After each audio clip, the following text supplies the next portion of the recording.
After Indiana destroyed the Illinois Fighting Illini, you better believe that the Hoosiers are a college football playoff contender. Locked On presents The Portal, the daily podcast covering college football recruiting and everything NIL. Part of the Locked On Podcast Network. Your team every day. Into the Portal podcast, where we're doing a crossover in a special bonus edition with Locked On Hoosiers after Indiana absolutely blitzkrieged Illinois. I am your host, Brian Smith, longtime college football recruiting analyst. Thank you for making the Portal podcast a part of your day each and every day, and Locked On Hoosiers as well. This is fun because now we're in the midst of the college football season, real games that matter, and Indiana spanking Illinois certainly did matter. It showed the world that the Hoosiers are for real. We're going to talk about their transfer portal additions, how Curt Cignetti made it clear that he knew what he was doing with the evaluations, and that's the same deal with his staff. Really dig into the numbers on Indiana's defense. That front line, they held Illinois to 2 yards rushing. Why is that? And overall, where should they rank and how do they fall in the college football playoff discussion? To help me figure that out, my guy, Jacob Goins, Locked On Hoosiers. Jacob, I thought it would be a close game, Indiana, Illinois by 7 or less. It ended up being 53-ish or something. I wasn't very far off. That's one of the most ridiculous outcomes of a game I've ever seen in my life in any sport, ever. Yeah. And look, that's what we talked about was nobody predicted that. Okay, nobody. I don't care. I had Indiana fans telling me that the Hoosiers would win by 10 or 15, maybe 17 or 21. And that was outlandish to even say that at the time. But to go out and win 63-10 and do it in the way that you did it and just ripping the soul right out of Illinois and just burying them by, I don't know, 5 minutes into the second quarter, that game was over, Brian. It was over. Indiana gets the punt block return for a touchdown. Illinois responds right back, and you're like, all right, here we go. We got ourselves a game. Indiana said, not so fast. Score, and that thing was over. So Indiana came into that game with some frustration. Curt Cignetti came into that game with some juice, if you will, because nobody believed in Indiana. The Cinderella story couldn't happen again, but this ain't no Cinderella story. Indiana is a really dang good football team. Let's talk about that from the perspective of the defensive line, because I pulled up Pro Football Focus, and brother, it's pretty glaring here. Yeah. You look at the defensive line, like Tyreek Tucker, he kind of, as you told me before the show, had a coming out party, 84.9 this year, run defense. Yep. You got Stephen Daly, 84.2. He's an edge defender. I mean, just down the list. Hardy's 81.6. You got Boykin that's 80.1. Fisher is maybe their best defensive player, but he's only graded at 76.9. But he's like eighth on the list or something. Like, Indiana stops the run, and they held Illinois, if I remember right, to 2 yards. 2. Yep, that's right. They hung their hat on running the football. They punched him in the mouth, knocked him out. There wasn't round 2. They never got started. They just completely dismantled him. Were you surprised by that? To that extent, yes. Again, I think that's kind of the takeaway here is I'm not surprised that Indiana won this football game. And I'm not surprised that they won it in dominating fashion or by double digits, but a 53-point win, holding an Illinois team to 2 yards rushing. Now, 7 sacks helped with that number, right? We know that quarterbacks being sacked in college goes against the team's rushing yards and the quarterback's rushing yards. And so that definitely helps. But you mentioned Tyreek Tucker had 2 of those sacks. And I believe he had 4 total tackles and 2 of those being the sacks. And so, yeah, it was surprising to see that you held it to that little yards because knowing that's what Illinois wants to do. But I just think the game plan from Brian Haynes, Curt Cignetti, and this entire Indiana staff was we're going to pack the box. We're going to get after the running backs. And then when they do have to drop back to pass with Luke Altmaier, we're coming after him. And that's exactly what they did and made his life hell. I mean, they really, really did, Brian. This was such a dominating performance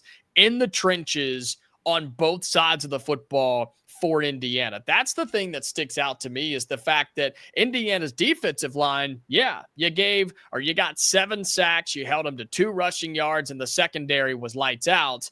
But that offensive line looked really, really good too for the Hoosiers, only giving up 2 total sacks to a really talented Illinois defensive front and protecting Fernando Mendoza and allowing Indiana to run the football. Mendoza was never really in trouble. He did whatever he wanted to do, and he picked apart a depleted Illinois secondary. It's the trenches that won this game, Brian, and what we've talked about so far this week, and even on Saturday, was the 2 games Indiana lost last year, Ohio State and Notre Dame. What was the problem? It was the trenches. It was in the big boys up front. Indiana doesn't have a problem with that anymore, and you saw it on Saturday against Illinois. I think the only question is how much depth do they have and can they stay healthy? Those are always the questions for every team if you're going to make a playoff run. We'll get to that in the second segment. But I also want to talk about just the obvious. I mean, Indiana's not throwing the ball well. Indiana is just absolutely destroying teams, and it obviously starts with Fernando Mendoza. Here are his numbers in general. Like, this is ridiculous. He's killing it. And if you look at the numbers, like, his offensive grade is 84.9. His passing grade is 86.6 in one game, 91.7, 86.1.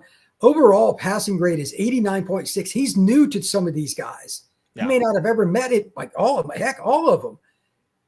He's going to get better is what's crazy. He was 21 at 23. Illinois is known for having a back seven that's very competitive. Now, I know they got some guys banged up. They're a little newer, but it was just no contest. Why am I to believe that Indiana won't just go out and torch just about everybody? And they got Iowa coming up. Tough place to play and all that stuff. But should I think that Indiana is going to really be slowed down by the Hawkeyes? Not by the Hawkeyes, I don't think. And look, I know that their defensive line and their offensive line too, according to PFF, one of the best units in college football, and you would expect that to be the case at Iowa of all places. But I just don't think the Hawkeyes can keep up, right? Their offense is not built to come back when they get down by literally 1 score. And Indiana's not going to go away from what they like to do. They'll start by running the football, sure, with Kalen Black, Roman Hemby. The freshman Kobe Martin looked really good on Saturday after Lee Beebe Jr., a transfer running back from UAB, went down last week with a knee injury, and he's out for the year. But at the end of the day, Indiana wants to throw the football. You don't go get somebody like Fernando Mendoza out of the transfer portal, the guy from Cal who has been in big games before. And I tried to tell people that, and they didn't want to listen to me, Brian. He went on the road and beat an SEC team last year in Auburn. Not Vanderbilt, not Kentucky, not Mississippi State. He went and beat Auburn at Jordan-Hare and got a big win at the California Golden Bears program, okay? This guy is a baller, and that's why Indiana went to get him. And I think he's throwing to the best receiving group, or maybe one of the best receiving groups in all of the Big Ten, with Elijah Surratt, Omar Cooper, EJ Williams has now emerged as well. And the only guy in the room that he's familiar with is Jonathan Brady, who did come in from Cal, who did even have a catch on Saturday. So, yeah, Indiana's going to sling it all over the place. And these teams on Indiana's schedule named Oregon and Penn State, they better be ready for it. And Fernando Mendoza is the Heisman favorite right now, according to our friends at FanDuel, and it's absolutely deserved. I agree with that. And to that point, we're going to talk about why Indiana, speaking of deserved, I think they're a top 10 team. I want to dive into that with you. And if they beat Iowa, where do they rank? All that fun stuff. That is next here on this crossover, Locked on the Portal and Locked on Hoosiers. This episode is brought to you by Square. Your favorite neighborhood spots also run on Square. There are different businesses that truly make all the neighborhoods around you feel like home, whether it's a local sports bar, whether it's a coffee shop, or whether it is your corner deli. They are great places for you and your community to thrive.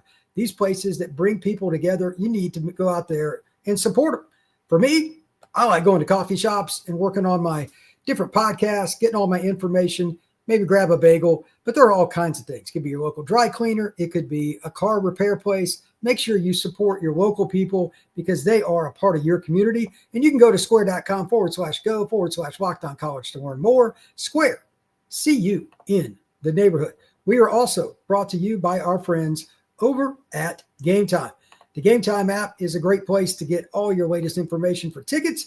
And with college football back, it couldn't be more exciting with all the tailgates, fans, and all the energy in the stands, but there's nothing else like it if you can get in, because sometimes you're trying to find tickets and all the extra hidden fees, they're not so much fun. That's why I use Gametime, the app that gives me the advantage, and it will give it to you too as part of the fans. Gametime is very simple. Download the app on your phone or on your tablet, and all you have to do is take a couple of steps, basically typing in a team name, pull it up. You can click on a seat and actually see the seat view to midfield, to the pitcher's mound, or anything else that you want. It is that easy. Take the guesswork out of buying tickets with Gametime. Download the Gametime app, create an account, and use code LOCKEDONCollege for $20 off. Again, that's promo code LOCKEDONCollege for $20 off. Swipe, tap, ticket, go. Download the Gametime app today. And finally, we are also brought to you by our friends over at Mazda. Mazda, be moving all the time, because if you're not living. Mazda crafts cars that don't want to do anything more than simply move. And with that, you can make everyday drives feel like anything but. From smooth handling to intuitive controls, all-wheel drive for your crossover SUV, you can drive with confidence through almost any season. Like our players, we sweat every detail, because when you make every move count, impossible becomes irrelevant. Mazda, move and be moved. Thank you for hanging out with us here on a special bonus episode and crossover of Locked On Hoosiers and Locked On the Portal. I'm with Jacob Goins, host of Locked On Hoosiers. I'm Brian Smith, longtime recruiting analyst with the Portal Podcast. Jacob, we were just talking about Fernando Mendoza, so I want to bring back up those stats just so people can see it if you didn't already. Sure. It's pretty impressive, to put it mildly. Yeah. He is a really, really unique guy. But were you surprised? Again, he was 21 to 23 in the last game.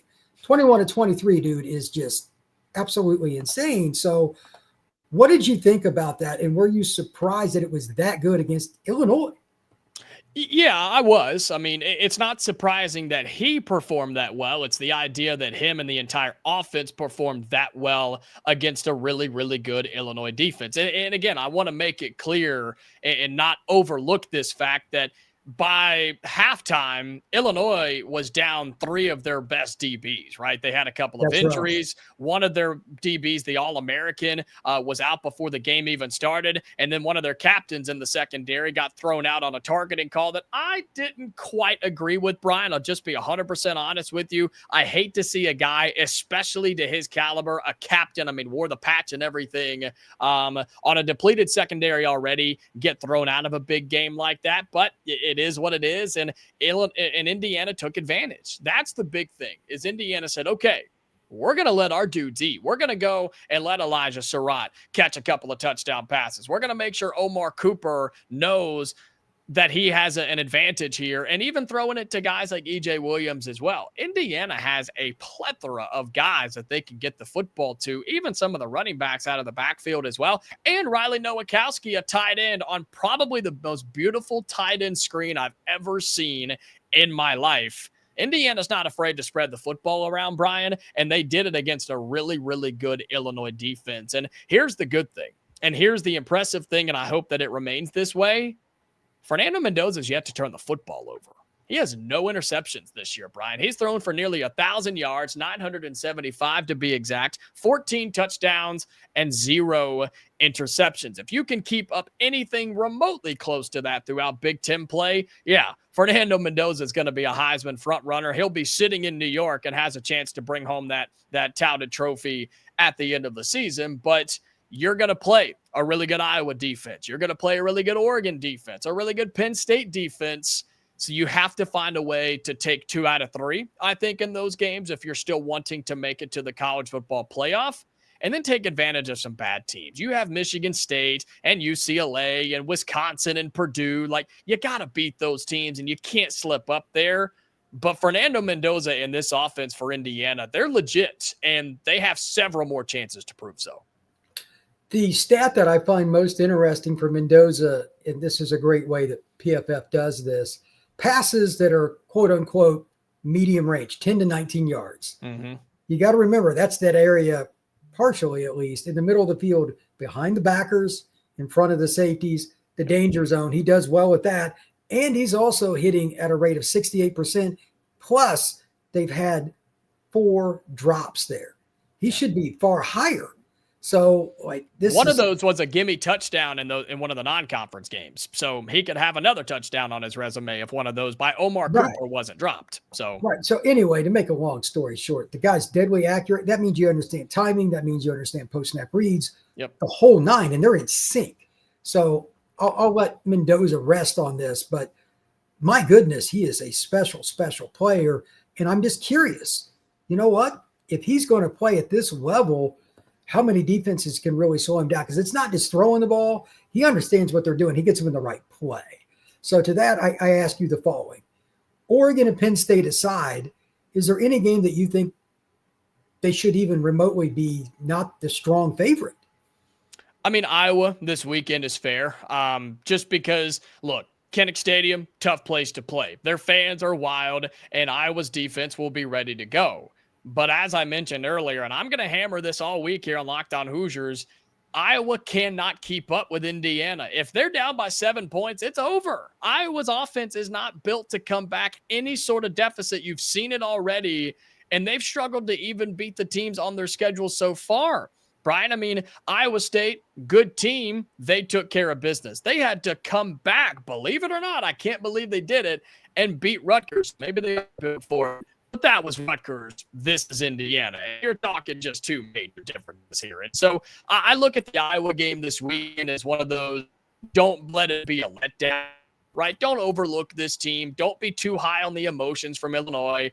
And if you can get that game, Michigan State at home should be an easy win. UCLA at home should be an easy win. I'm not worried about Maryland. I know they're 4-0, but they're going to get humbled really quickly, even though I think they got some dudes, but they're not it. Wisconsin, I'm sticking to my prediction that Luke Fickell will be fired before he makes that trip to Bloomington, and that's looking pretty good right now. And then Purdue, they're trying hard, but they ain't got the dudes to keep up with Indiana. So Iowa this weekend, outside of Oregon, Penn State, should be the only stressful game, but you know how college football works. You got to show up every Saturday, especially in the Big Ten or the SEC, because anybody can beat anybody. But I'm not worried about Curt Cignetti and Indiana overlooking anybody.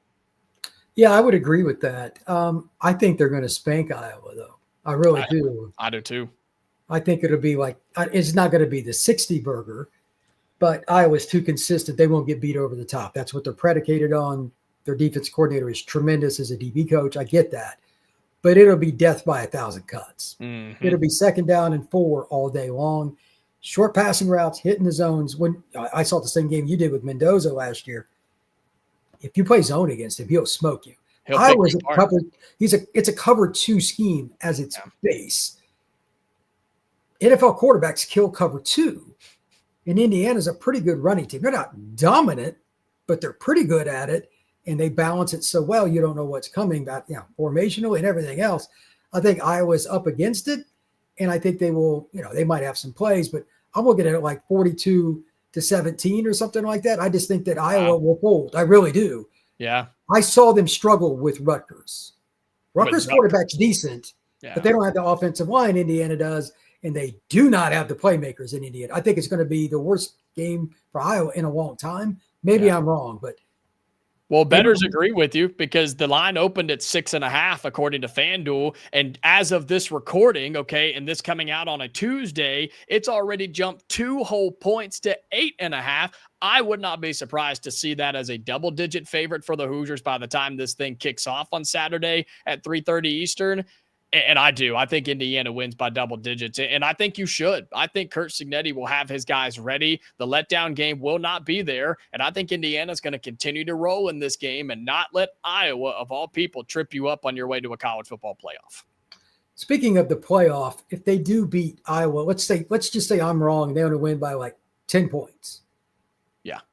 Where would you kind of rank Indiana? Obviously, until they get to the Penn State game, they got other games, and the Oregon one's big. Are they a top 10 team if they win this game, in your opinion? In mine, it's yes. What are your thoughts? I think they're a top 10 team right now. I think they should be top 10, and I talked about that earlier in this episode. I think they should be a top 10 team going into the Iowa game. But if you come out of it, then absolutely. And with the weekend that's coming up, right, with Georgia playing Alabama, Oregon playing Penn State, and some big matchups on the schedule, the Hoosiers have every chance to slide up in that top 10 spot from the AP poll voters. And all you got to do is beat Iowa. I'm not worried about it. The Hoosiers have to play well. They do. But I think that Indiana should be a top 10 team right now. I think they will be a top 10 team if you beat Iowa. And then, in my opinion, I think if you can split Oregon and Penn State, you will be in the college football playoff. There's a world where you can lose both of those and still make it, but I don't want to leave it up to them. I don't want to leave it up to fate that they put Indiana in again. So split those two games, and I think you're in regardless. I could see it if they lost both games in like 7 points or less. That'd be possible because of both road games. But your point is valid, and everybody hates Indiana because they didn't think they were deserving last year, blah, blah, blah. Right. Get it. But this is about this season. And I think Indiana, they kind of learned from last year. Even Aiden Fisher and those guys. I mean, they got some NFL guys, no doubt. But they learned.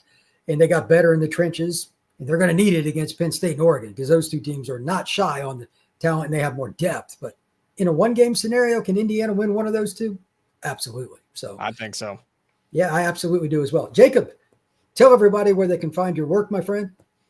Yeah, Locked On Hoosiers every single day. If you get your Portal podcast on YouTube, that's where Locked On Hoosiers can be found. Just search Locked On Hoosiers or any of your audio podcasting platforms. Man, the Hoosiers are hot, and so are we. We love to have you over at Locked On Hoosiers, and we're having a ton of fun with football. And, hey, basketball season's right around the corner, too. Absolutely, absolutely. You can find the Portal podcast the same places you find Locked On Hoosiers, YouTube, Spotify, Apple, and everywhere else you get your pods. We will see you again soon.